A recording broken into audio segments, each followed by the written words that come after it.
Oiê, meu nome é Sabrina BT e nós estamos no nosso dia 46 da jornada Leia a Bíblia inteira em um ano comigo. Hoje vamos ler Números capítulo 19, 20 e 21.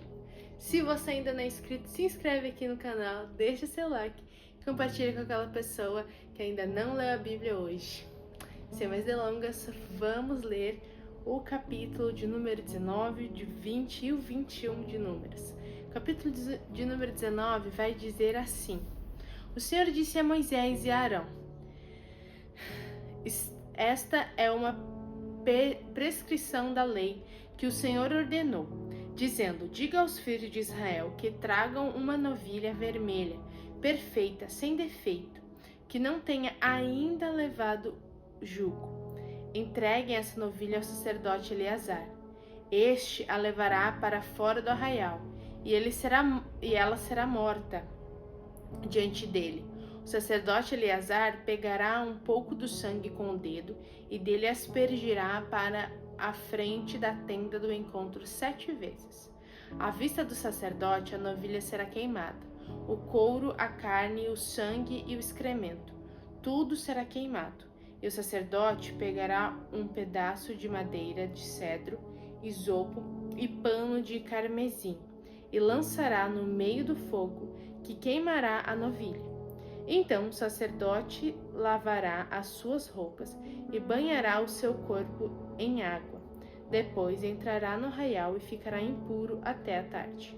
Também o que queimou a novilha lavará suas roupas com água e em água banhará o seu corpo.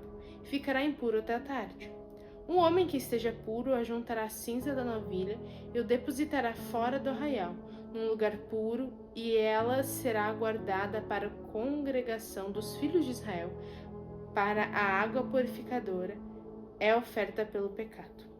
Aquele que ajuntou a cinza da novilha lavará suas roupas e ficará impuro até a tarde. Isso será por estatuto perpétuo aos filhos de Israel e aos estrangeiros que habitam no meio deles.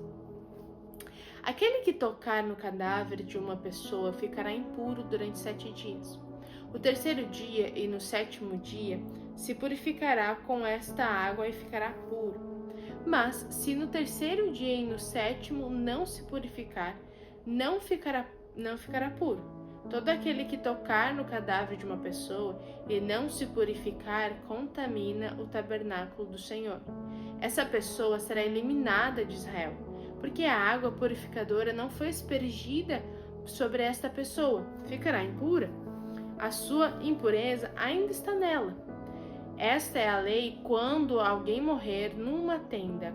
Quando aquele que entrar nessa tenda e todo aquele que nele estiver ficarão impuros durante 7 dias.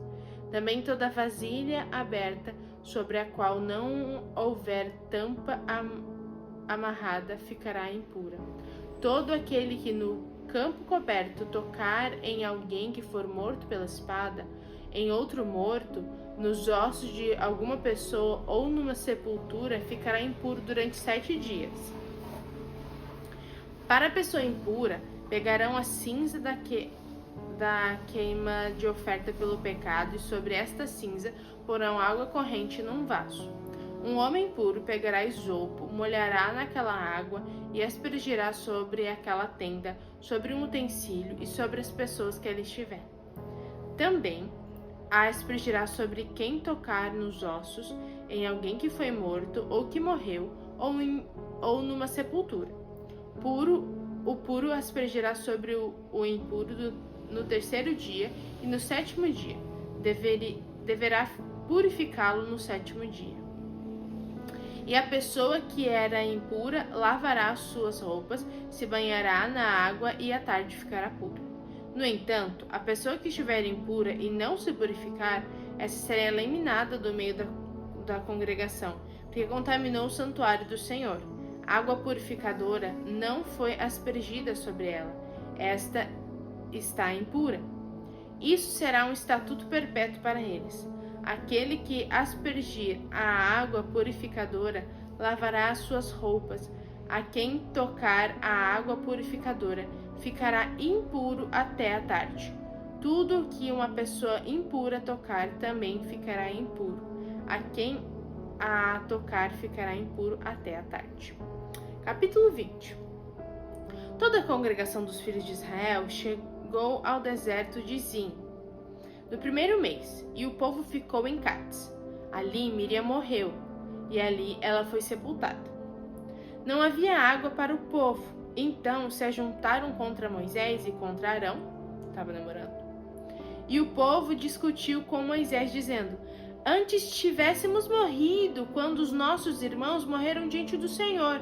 Por que vocês trouxeram a congregação do Senhor a este deserto para morrermos aqui, nós e os nossos animais? E por que vocês nos tiraram do Egito para nos trazer a este lugar horrível, onde não há cereais, nem figos, nem vinhas, nem romãs, nem águas para beber?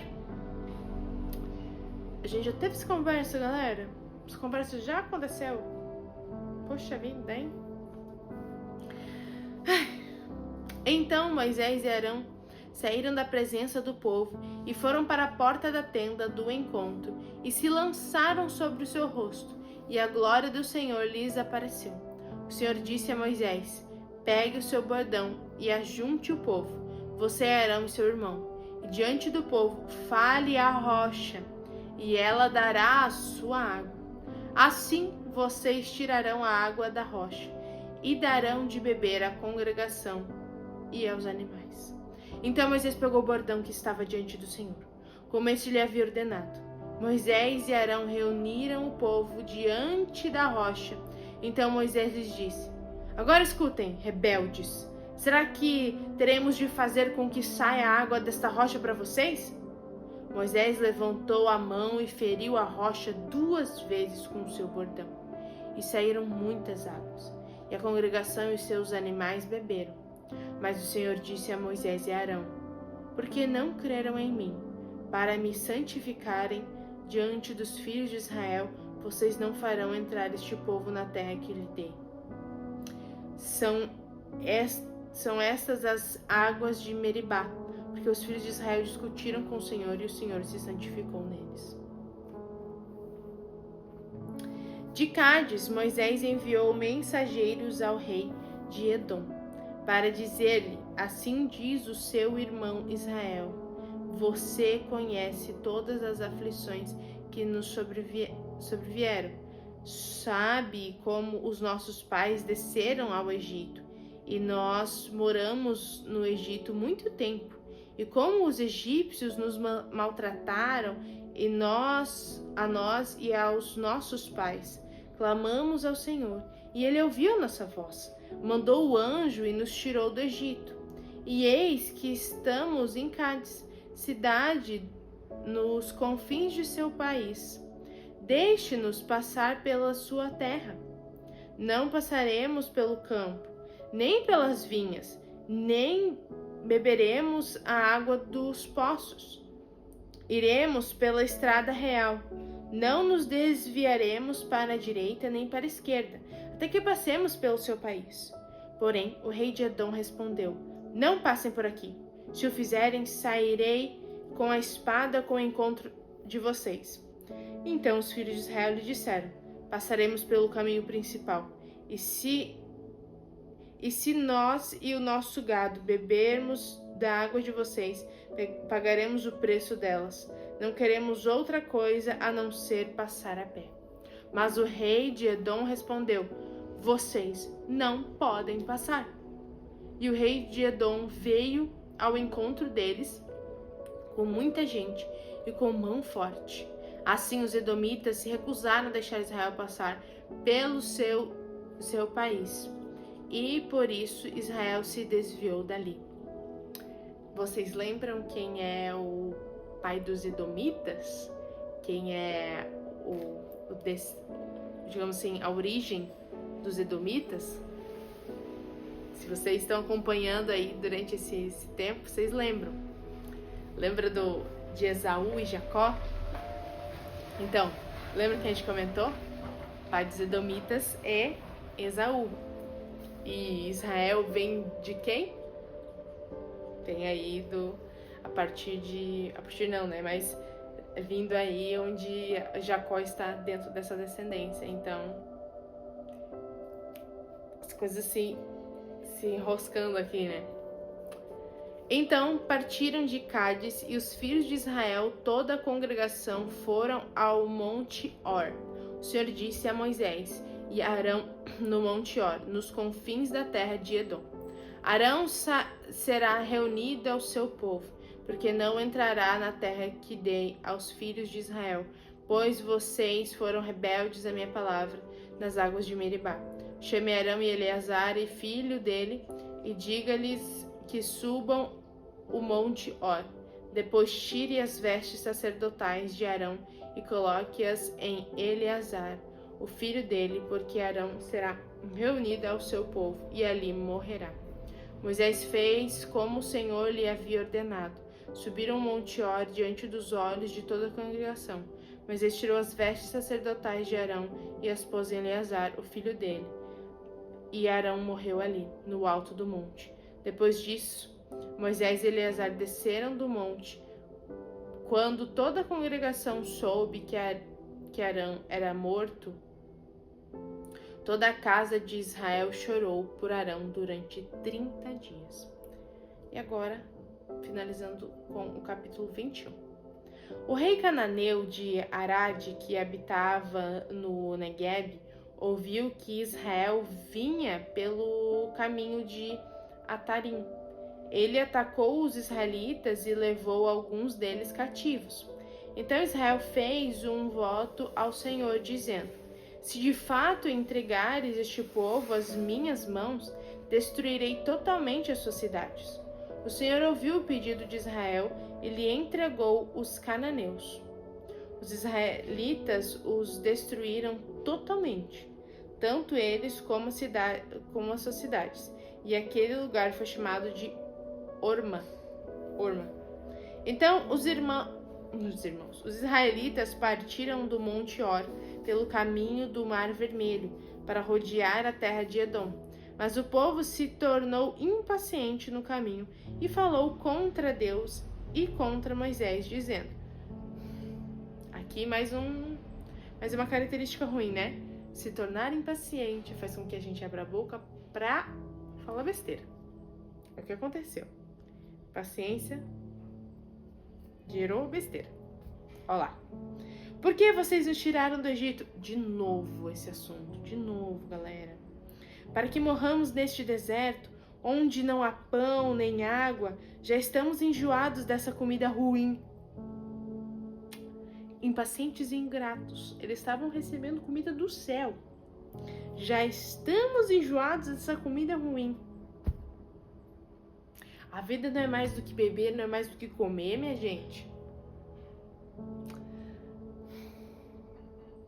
Então, né? Não bastava eles estarem sendo supridos por suas necessidades. Eles achavam que ainda tinha que ter menu. É? Tá achando ruim? Pega esse exemplo e aplica para sua vida. Vai, aplica. Tenho certeza que você vai encontrar umas semelhanças em alguns momentos da nossa vida. Vai que eu sei que tô assimilando e... Então, para isso que a gente lê a Bíblia, não é? Para aprender o que tem que fazer e o que não tem que fazer. Então, aplica aí na sua vida, que eu aplico aqui na minha. E Deus na misericórdia, né? Deus nos dê misericórdia, porque Jesus. Vamos lá. Então o Senhor mandou para o meio do povo cobras venenosas, que mordiam o povo e morreram muitos do povo de Israel.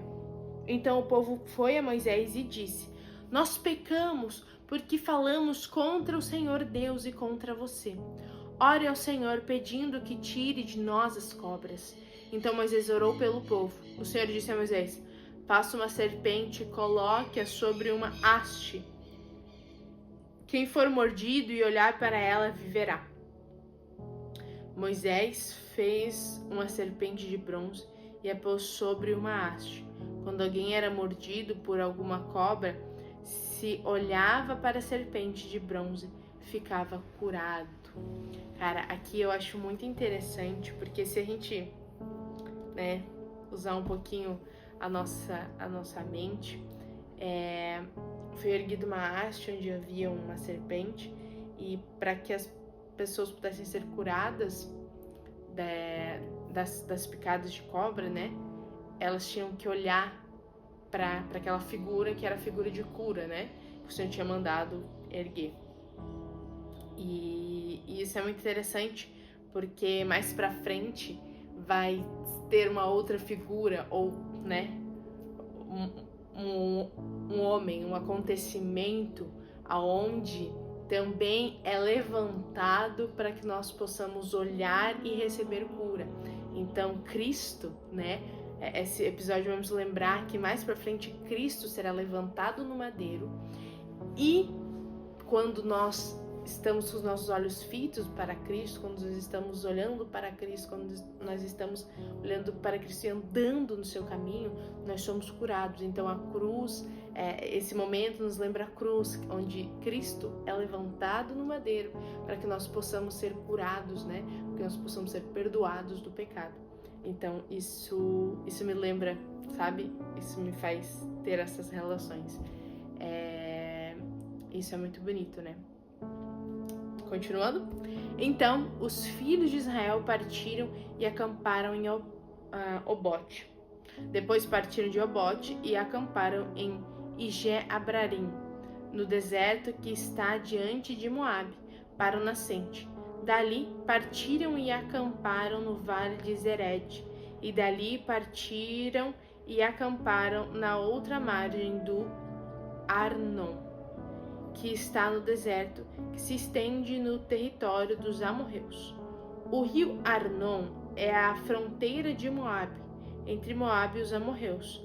Por isso se diz no livro das guerras do Senhor, Vaeb em Sufá e os vales de Arnon, e o declive dos vales que se estendem para a sede de Ar, e se encosta na fronteira de Moabe.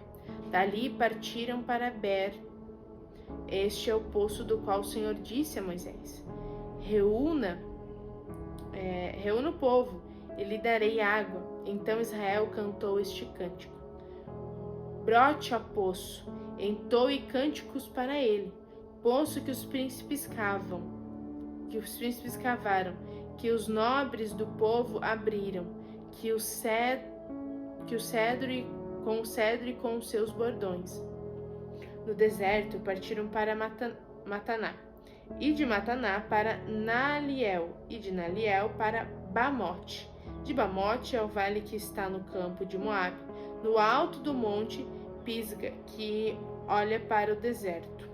Então Israel mandou mensageiros a Seom, rei dos amorreus, dizendo: deixe-os passar pela sua terra. Não nos desviaremos pelos campos nem pelas vinhas. As águas dos poços não beberemos. Iremos pela estrada real até que tenhamos passado pelo seu país. Porém, Seom não deixou Israel passar pelo seu país.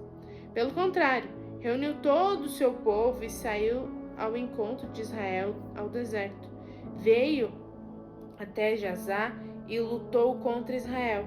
Mas Israel o matou a fio de espada e tomou posse de sua terra, desde o Arnon até o Jaboque, até os filhos de Amon, cuja fronteira era fortificada.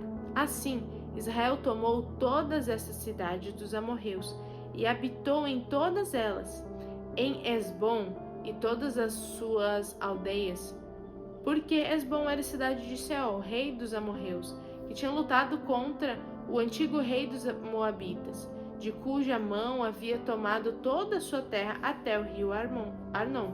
Por isso os poetas dizem: venham a Asbom, edifique-se, estabeleça-se a cidade de Seol, porque fogo saiu de Asmon e chama da cidade de Seom, e consumiu Ar de Moabe e os senhores dos altos do Arnon.